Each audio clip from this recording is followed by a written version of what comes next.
Hello, tribe. Welcome. Let's dive into your archives. You've really been taking your time to complete some pretty heavy healing work. I see you doing this deep dive into your own heart and soul, and it's very private. It's hard to put into words. It's this network within someone, this like divine higher consciousness network connecting all these different threads together inside of a person. And it represents healing work where they want to know themselves on a level. I can't even put it into words, it's so personal. So they've been learning about themselves inside and out in every possible way. And I do see that they're making their emotions serve them so they don't feel like their emotions are controlling them. They know how to put them in check and make them obey. And I think this person has been juggling other people's realities, like was trying to please other people too much. And like with the Prince of Pentacles, you were taking your sweet time and doing your due diligence to make sure all of the pieces lined up for everybody else. And it was draining something out of you. And your knowing of yourself was getting spread through too many other people. And it was almost like it got worn out. Like if you overuse an energy, it's not really cool anymore, kind of thing. And it's kind of like people made your energy way too popular that it wasn't even cool anymore. And you don't like that because you like to be very unique. And you're like, they turned my signature mainstream. And you were trying to like roll with it and juggle it and work with it. But then it was too much. Like people were putting you into competitions all the time, competing with your energy when your energy probably doesn't want to compete. It knows what it knows and it has things to say, of course. But your energy more so just wants to exist as it is and be present with people, not be in a battle. And so, like, you stepped out of the way, like, the system was pulling on your energy and using it and overusing it. And you dove into yourself and separated from it. I mean, you tried to work with it, but then you're like, no, I'm cutting this all off and I'm just working with myself. And you cleared up all the streams of other people's energy pulling on you. And you're really focused in your sense of self and your knowing. It's like emphasis from spirit that, it's not cool anymore when people just overuse your energy like that. And you didn't want to be just like some character people siphon off of. You wanted to be the artist, the main character that you are all the time. And that's the sad thing about the system. Sometimes it'll steal our creative ideas and try to profit off our ideas. And that's why I like to say we're originals here, because most of you come up with this stuff on your own. You pull it straight out of the ethers, and it's very accurate. And you notice other people kind of mimic your energy when you get kind of popular. And it's like an insult, but it's also a compliment. It's hard to know how to take it because it's like sometimes the highest compliment. Honestly, so much honor and respect is great. But when other people are profiting off your creativity and you get nothing out of it, it's like, okay, thanks for the respect, but I gotta have money too. And it's not even like the good people doing it, it's the machine, it just eats everyone's ideas and steals them. That's what the machine does. It doesn't leave a lot of room for you to be your own creator and be an openly expressed artist and make money doing it. They will just take it from you and make you work for them. And sometimes your ideas, they run through the collective consciousness and people can pick up on the same messages.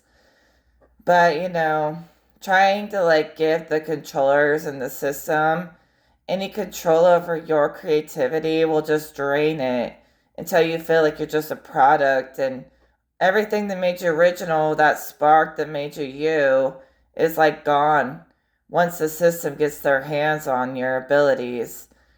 So maybe you're trying to gain your independence back from that. And it's like a parasite that just sucks the life out of anything it gets its hands on. It's just like that, like a matrix. It doesn't have feelings, it just wants to be fed. People are always just trying to feed the beast, the system, just to keep it appeased. And some of you are really done doing that. I just see the creative energy draining out, like all the inspiration is gone when we do it for some beast, you know what I mean? And the beast is the system, we know that. But it's hungry and all it wants to do is eat our energy. And some of you are fed up of feeding that thing, feeding that monster. It could be in so many different dimensions, but there's definitely a monster that you're done feeding. I don't know whose monster this is, but that's not your job. You know, energy from the creative source is abundant. Anybody can have free energy, actually. So they don't need to take it from you. Give them the link, you know. Pass them the link in the ethers to the source energy supply where they can come up with their own creative ideas. I'm telling you, I watched a movie the other day, a newer movie, that literally was an exact mirror of some of the things that I teach. It's like being in the Twilight Zone. It's really weird when that happens, and it actually like bothers me. Because I'm like, okay, did they steal this from me? Because I definitely made many videos about it. Or is it just something we all have access to? Because think about it, if something is true, it's going to be true for all of us. It's not going to be switching up all the time. And I try to present the highest truth that I can find. And so I can't be mad at it. It just like really weirds me out. It's like this weird, like the dimensions are bending. I'm in between worlds. Like when I watch movies or something that directly reflect my teachings or something that happened to me, sometimes I feel like I have no privacy. Like there's some kind of watching eye just watching everything I do somehow, somewhere out in the unknown. I try to keep it blind, but there are times where it's too much synchronicity that it actually makes me uncomfortable. It makes me feel like violated or something like that. But then I tell myself with my logic that it's not real, it's nothing to worry about, it just happened somehow. I mean, I am diving into the ethers, which is a place that a lot of people who make movies and art dive into. It's a beautiful place to like reach into spirit and be able to pull it into form. So, we could all be connecting out there as well. Just know that some of you work miracles in realms of the mind and spirit. And when they make movies and they pick up these stories, sometimes they're tapping into your archives and the things that you have done out there. And so sometimes these stories are actually about you, even if they don't know it. They may or may not know that these stories are a reflection of real things that we have done, but they are. So some of you guys are famous in these other dimensions, and when they pull their ideas for movies, it's actually reflecting the work that you have done energetically. I'm so serious. But don't get too egoic and big headed. But we can say that much. Like God says, you can get credit for that. That's not a lie. Well, either way, it seems like you've pulled your energy out of that machine a bit, however, it was trying to attach to you, and you're starting fresh creatively. When their energy is not pulling on you, you feel more clear in your gifts, in how you feel. Everything is just so much more clear without their parasitical arms trying to attach to you. That's what the machine looks like in my brain. It's like this darkness that has like parasitical arms and it reaches for anything it can attach to and siphon off of, and it's It's a monster. Like, I don't want to describe what a monster looks like, but it looks like a monster. It doesn't look like anything that could learn or anything worth teaching or giving love to. Maybe I should try to give it love and see if it'll calm down, but it's really lashing out in my vision. It's like I unsuctioned you. You unsuctioned yourself from this thing. Don't freak out. It's just a vision. And now it's like reaching for something else to grab onto, or somebody, like the way the system was like leeching and grabbing onto you. It feels like it lost its connection to you, and now it's trying to find something else, but there's nothing else around. It's not going to touch me. My spirit guides are blocking them. But now it's almost as if we got to do something with this energy. Okay, it just faded away into this like mistiness, this like white misty stuff. And that's usually when Creator comes through. So I didn't have to do anything. Remember, it can be simple healing work. You have so much backup that wants nothing but for you to succeed. Your spiritual team wants you to succeed. And you may feel a little untouchable in your own energy because all these divine forces surround you, make everything work in your favor. They work for you out of love, and they often require that you give them love and appreciation in exchange equally. No one should ever be siphoning and just taking, but giving as well. But these like mythical angels, and they look like, I don't know, like little tiny angels, kind of like a mix between like a fairy and an angel. And they're misty. And they're flying around your aura, and they're just fixing everything. They're like sewing up any cracks, and they're just fixing your aura like 24/7. So basically, that's why it's so effortless to do this healing work. And that thing's gone. I want to know where it went, but I'm not going to go digging for it. I'm just going to accept that it's done and know that it is done.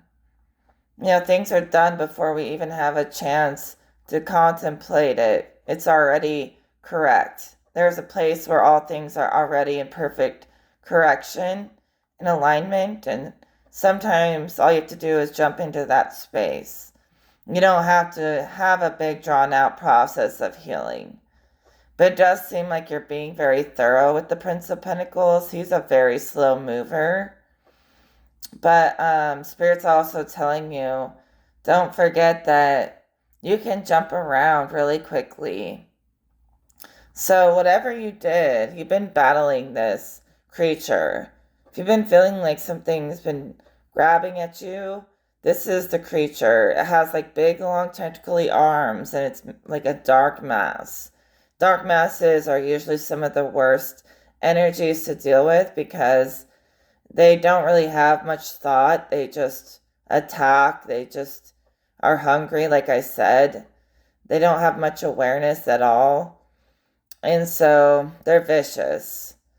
And that's what you were dealing with. But accept that all the work you put into it, your spirit guides are saying you put in the work yourself to detach this thing, and they took it away. So all you have to do is just allow them to come through and take it, because they're not going to take it until you are done, with this big healing thing you're doing. I keep seeing lots of grid systems and networks. Even your aura looks like a grid system, which I don't see that very often. And these little fairy angels, they look like miniature angels, okay? And they're being sent from a bigger angel, and she's gigantic. She looks like a giant angel, sending these little miniature angels as helpers, and they run through this grid system in your aura, and they patch it up like instantly. Anytime anything tries to break through, it's constantly sewing and patching your aura for you, and it seems to work for you. It's really divine.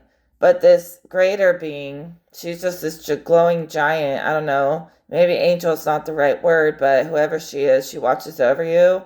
But she's very powerful. Like she commands, you know, equal exchange. She really does. She's not one to let you just, use her and never say thank you or show appreciation. She likes little offerings like my flowers here or things like that, or just saying thank you to the universe and sending gratitude to her. Um, she's reminding me of Lilith a little bit. I've never seen Lilith as a giant glowing woman, but she reminds me of Lilith where she will help you all day, but don't just start like calling on her like she's your yes woman. Then she'll start getting kind of pissed off. And I think anyone can understand that. I've been actually working with Lilith a little bit. I don't really work with darker energies, but she's kind of my favorite. If I have any that I would work with, it would be her because I've had really deep conversations with her about the dark feminine and different things, and I respect it. I don't really like to work with it, but I'm not like here to hate on it.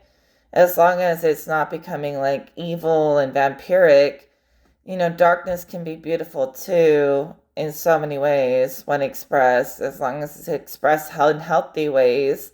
I feel like Lilith is misunderstood, and we would have really like pure conversations, like beautiful conversations.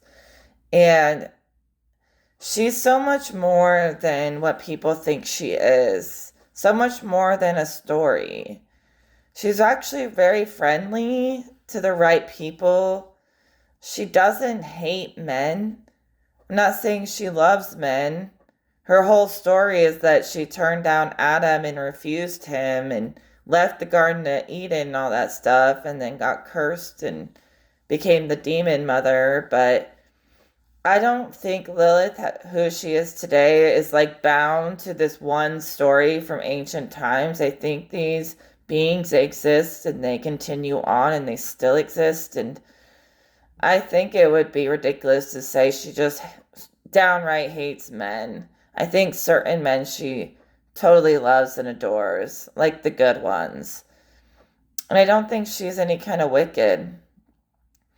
But I don't think she's into extremes, because if she was, we wouldn't be able to have conversations, because I don't like extremes. And I can see this beautiful side of her that is not some lustful thing, or whatever they want to call her, some demon. That's not who she really is. This side that I see is very nurturing. And I wouldn't call a demon nurturing. It's very motherly. And she wants to say that, like, people who follow her are not wicked. She wouldn't even choose you if you were wicked. So she's not some mother of demons. She's trying to say something about how she's a mother, what the children mean to her. She's going to tell you herself what that means if she calls you one of hers. And I think I've connected to her in some ways. But, yeah, I just don't think she's bound to a storyline. I think you should know her personally or know any of these beings personally. Because a lot of the time we pick up on the programs that everyone has passed on. But what good is like reading a book or hearing a story from somebody else when you've never experienced it yourself? And then why would you just take someone else's story as your own? Even if we integrate, what everyone else has said throughout existence, even if we do take it seriously, I would never believe something unless I personally saw it or talked to it myself with any being. So if it existed at one time and could tell us the stories, it can tell us the stories now. That goes for Jesus, that goes for God. They can tell you every little tiny detail of existence straight from source to your brain. without a bunch of people in the middle. And I'm not saying discard everyone else, don't do that, but you got to experience it yourself. If you're going to say you know it. And I have experience, the things I talk about, I have experience with, otherwise I wouldn't talk about it. And I've had long conversations with Lilith where there was times when she was like very aggressive, but the more that I talked with her, she felt like more and more comfortable talking to me, and we became friends. And literally, like, if I want someone to tell me how it really is and talk to me and give it to me straight, I'll talk to her and she'll tell me everything about, you know, how these lower natures are meant to serve you, how the sensual side of you is so divine, connected to the creative energy, connected to the divine feminine, and everything like that. I mean, she'll go on and on and on about it. But there's something with me that I just don't feel connected to it. And I don't think it matters how you express yourself, whether or not you can connect to spirit, because we all come from spirit, so we can all connect to spirit. We can all connect to the gods, whatever you believe in. Anyone can connect to it, whether they work off the lower self and the darker natures, or whether they work off the higher natures, like I do, or whether they work off both. Okay? And you can tap straight into creative energy, and it doesn't have to be through sensual means of any kind.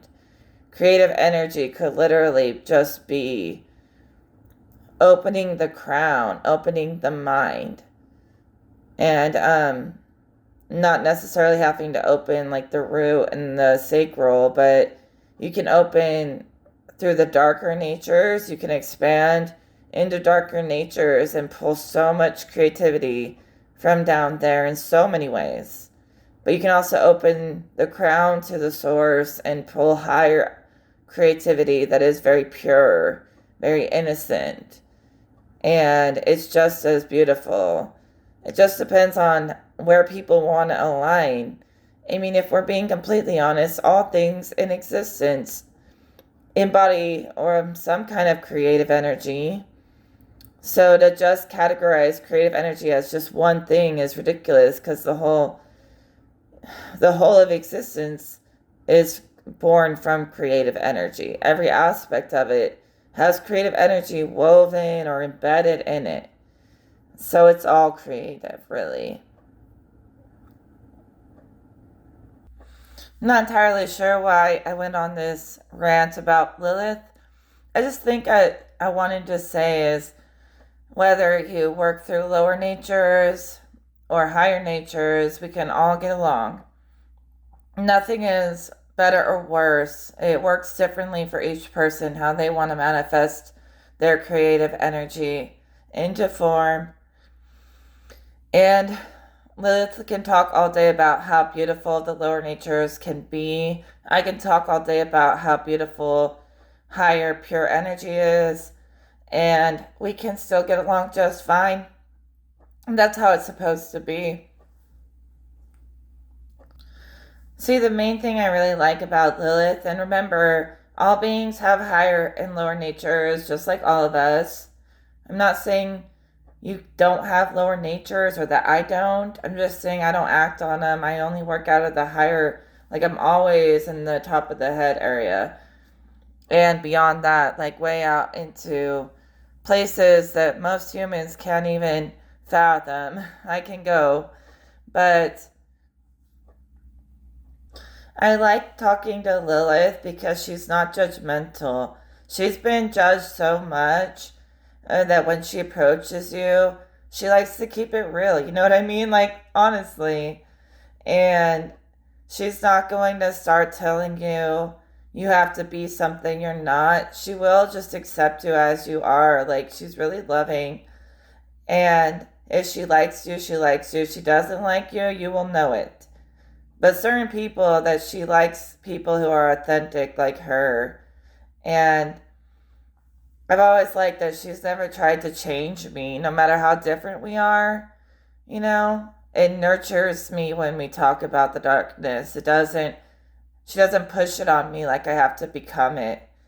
And in that way, I love learning about it when it's not like super fallen, but it can be beautiful. It's always kind of bothered me when people pry into my energy when I don't really want them to. But who am I to talk? I read energy as well. So it's kind of fair game, I guess. But most of the time, like, I consider there's nothing I can't do, I can't figure out on my own. I trust myself, number one, and God. And so I try to be open to receive, but really, like, God is number one. God is the one who should be pouring into you. Okay, on the highest level, you know what that means. And I really don't want people trying to, like, figure me out like I'm a puzzle that needs to be solved. And that's why Lilith was the one who came to me and told me, like, what do you think of your own dark natures? And I'm like, it's just not who I am. And she was always fascinated by that because I mean it. I'm not saying it to be all holy, like, I really mean it. I come from an existence so much further beyond the rules of these worlds we're in. All of them are minuscule compared to places I have explored beyond this life, and I can remember and tap into it in this life because I've been to the farthest stretches of existence. And I'm telling you that what consciousness can do is infinite. People say there's an edge on the universe. There is no edge. Like, you can start to reach an edge, but you'll never actually reach the edge because it always keeps expanding. Every single thought that we have, it builds and expands the universe. And so, like, you could try to catch the edge and it'll just keep moving further away because you're sitting there expanding it as you're traveling towards it. Even reaching the edge is expanding what consciousness knows, and therefore it'll continue to move away from you. So it really is infinite in that way. Thoughts are infinite in that way. And there are eternal realms, spiritual realms, okay? So the eternal realms are also kind of infinite. They're like realms of formlessness. So those, like, span on and on forever. You will never find an end to the eternal realms of spirit. And it's a realm before it manifests into the mind and into matter, okay? And in that spiritual place, everything is eternal, okay? It exists as it always is all the time. It never changes. It's perfectly pure. That's my home. Perfectly pure, and it's always that way. And it doesn't have to go up and down through cycles. For some reason, I ended up here on Earth, but that's where I came from. I don't know if I got bored or if I got kicked out, but I'm on this physical journey now. But where I come from is an eternal realm, and that eternal realm provides all of the sustenance for existence to play out. So, all the fuel for consciousness to continue turning the will on what it knows comes from spirit. And in spirit, it's like the essence of every different thing. So before it ever takes on a form, it's like in its essence, in spirit. So, like, literally that whole realm looks like a mist, like an essence. But if you, like, move your way around in the spirit world, you'll find, like, the essence of balance, the essence of love, the essence of different energies, like some of the most original energies, the essence of truth. Some of that stuff, like, in its purest form, exists in the spirit world. Some of these, like, pure spirits can move through all of us. We can channel spirits, but I do mean it when I say your soul is your spiritual body.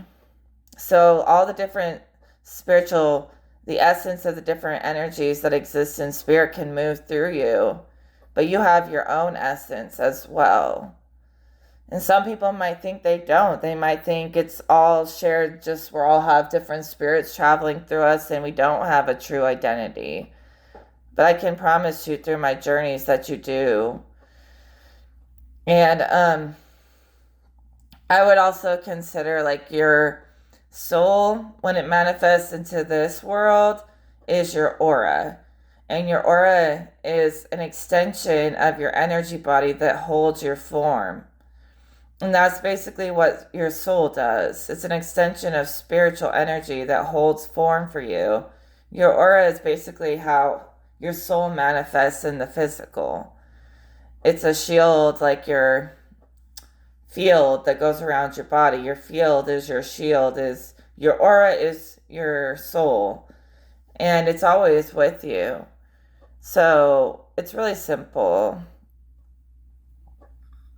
So although the spirit world is eternal, it's also infinite in the fact that it has no beginning or end, just like the universe and consciousness is infinite. But consciousness, it turns like a wheel that recycles energy, like it processes it and transforms it for the whole collective universe. And yeah, they're two different realms. There might be like small bits of consciousness present within the spirit world. So, like the essence of love has a little bit of consciousness and self-awareness in the fact that it can teach you more about love, but it more so gets defined by how we use the energy. Like if you tap into the essence of love, it'll teach you the pure side of love. But if you tap into it, how you use that essence is going to define how consciousness will calculate love into form. So in its essence, it's pure, but when it travels through the interpreter, the mind, and then it manifests in that way based off our biases and how we view things. Okay, so like higher spirits in essence are a little bit more advanced than any of us. So we end up interpreting these spirits that travel through us. But if we allow them to speak as they are, we can get like a pure version of the information before consciousness changes it and reprograms and recalculates it. Hopefully that makes sense. So basically I was trying to say that there is fractal consciousness in the spirit world, but not much. These like greater overall spirits, they're hard to explain, but they're like bigger than a soul identity. They're like over souls, over like massive collectives, and how that energy will work in their lives. And we're the souls, that experience these oversoul spirits. And they're very wise. And I see like there's not a lot of main energies like that in the source dimension that I'm talking about. In the spirit world, there's like the essence of energy that I call the source. There's the essence of love. There's the essence of truth.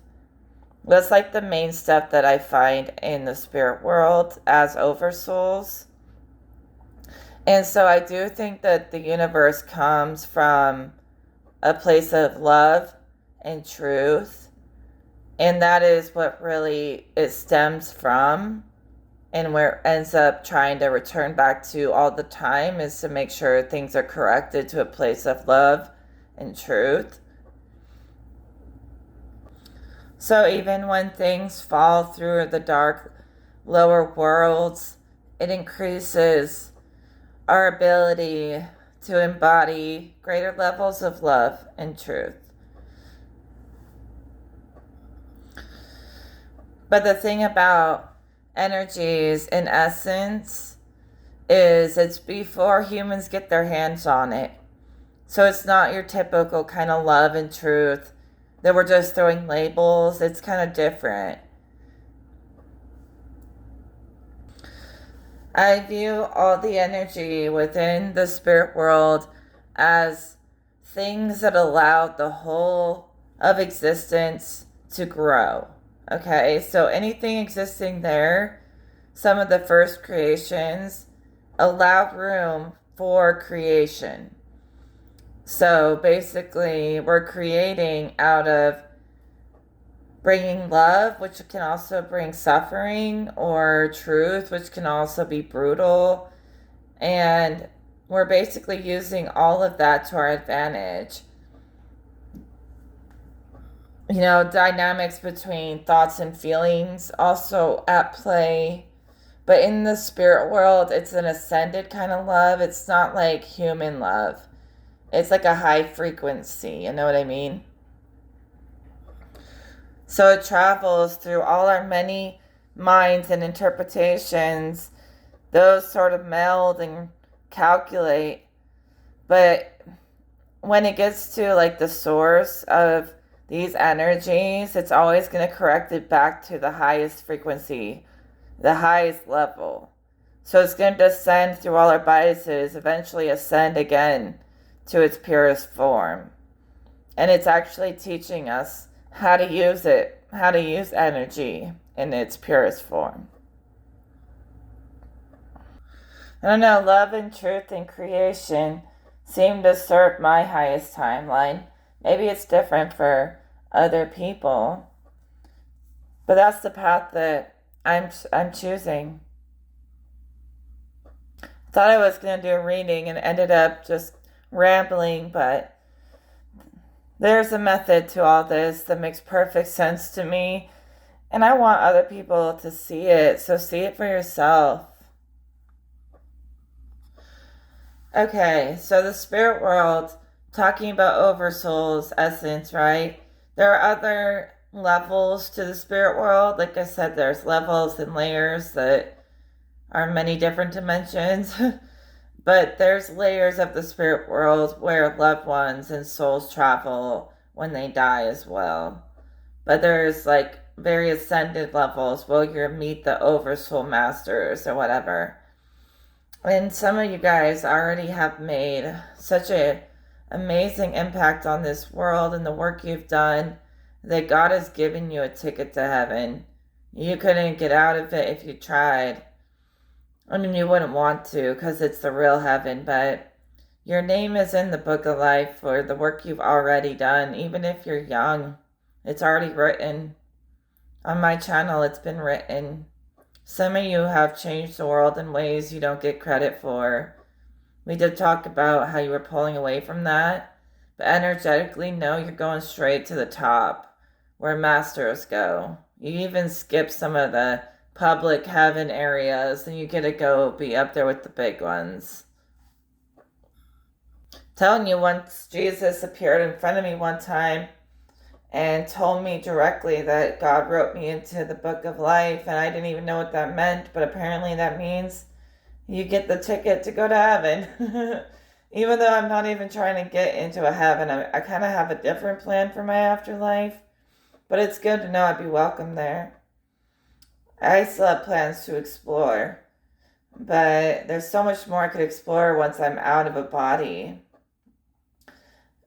But it's good to know I'm welcome there, because you guys, we have already made changes that have changed history, and we deserve way more credit. Like, I'm not even just talking about myself. This is what your spirit guides are saying about you. Hopefully that brings some confirmation as you continue to choose the path forward. So I'm going to continue partnering up with the highest levels of consciousness, spirit, and existence beyond this world's understanding. What about you? Never gets old. Never gets boring. Well, I'm going to call that good for this reading. I'll talk to you all in another video. Take care.